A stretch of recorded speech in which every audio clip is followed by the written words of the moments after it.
Hello বন্ধুরা, good morning. এখন 9:30 বাজে।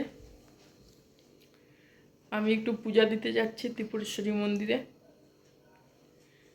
ঠিক আছে, চলো যাচ্ছি। যেতে যেতে রাস্তায় কথা হবে।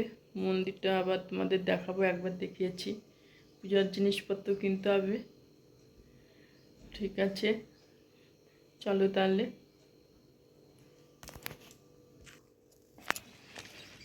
হেঁটে যাচ্ছি, খুব সুন্দর পাখির ডাক। তারপরে এখন মন্দিরের দিকে যাচ্ছি।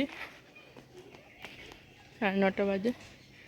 ঠিক আছে, ব্যাক ক্যামেরাতে দেখাচ্ছি তোমাদের। হ্যাঁ, হ্যালো বন্ধুরা, এখন 9:30 বাজে। সকালটা এত সুন্দর লাগছে, এদিকে পাখির ডাক দিচ্ছে, পাখির ডাকগুলো খুব সুন্দর লাগছে। সেই ডাকটা ভিডিও করতে পারলাম না, কিন্তু খুব সুন্দর লাগছিল, কানের মধ্যে ভেসে ভেসে আসছিলো। আর আমাদের এখান দিয়ে যেতে এই 7 থেকে 8 মিনিট, এই 6 মিনিট লাগে ত্রিপুরেশ্বরী মন্দিরে। এই যে ত্রিপুরেশ্বরী মন্দিরে চলে এসে এদিকে বন্ধ। আমার একটা এখানে মানত ছিল, কিন্তু মন্দিরটা এসে দেখি ভিতরে কাজ হচ্ছে। এক ঠাকুরমশাই বললো, মা আজকে তো কাজ হচ্ছে, 25 তারিখ অবধি চলবে, 1 তারিখ থেকে পুজো শুরু হবে।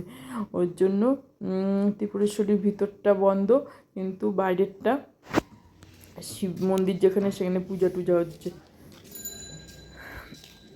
তারপরে আমার কি মন হলো আবার, না তাহলে আমি করুণাময়ীতে গিয়ে তো পূজা করি। মাঝে মধ্যে যাই, 6 মাস 1 বছর পর এরকম এরকম সময় যাই। আর হচ্ছে দেখি ত্রিপুরেশ্বরীতে চলে এসলাম, সময় নষ্ট না করে করুণাময়ীতে যাই। তারপরে এখানে এসে না খেয়ে আছি, অঞ্জলি দিব। তারপর অঞ্জলি দেওয়া হয়ে গেছে, তারপরে ধূপকাঠি জ্বালাচ্ছি। মোম জ্বালানো নিষেধ। তারপরে তোমাদের ঘুরে ঘুরে আমি সব দেখাচ্ছি। এদিকে ঢাকের আওয়াজ, আর এদিকে আমি কথা বলছি।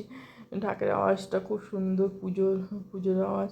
সেদিন ভালো দিন ছিল, পূজা করার শনিবার ছিল। আরও একটা কী যেন ছিল ওই পুজোর দিন।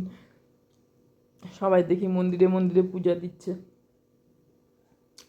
তারপরে এখানে এই যে চারিদিকে মন্দির, আমাদের আগেও দেখিয়েছিলাম।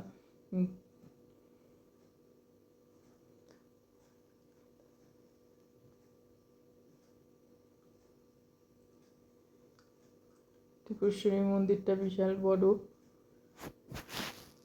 চারিদিকে ফুল টুল বসানো আছে। তারপরে এখানে শিব মন্দির, চারিদিকে শিব মন্দির, আর মাঝখানে কালী মন্দির।